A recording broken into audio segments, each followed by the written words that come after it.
is a test of the All Hazards NOAA weather radio warning device.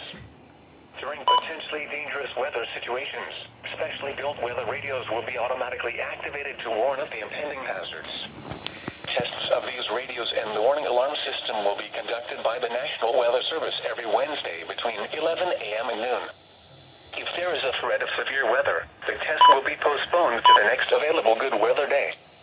Reception of this broadcast and the warning alarm system will vary at any given location. This variability, normally more noticeable at greater distances from the transmitter, will occur even though you are using a good quality receiver in perfect working order. To provide the most consistent warning service possible, the warning alarm will only be activated for warnings in selected watches affecting the listening area.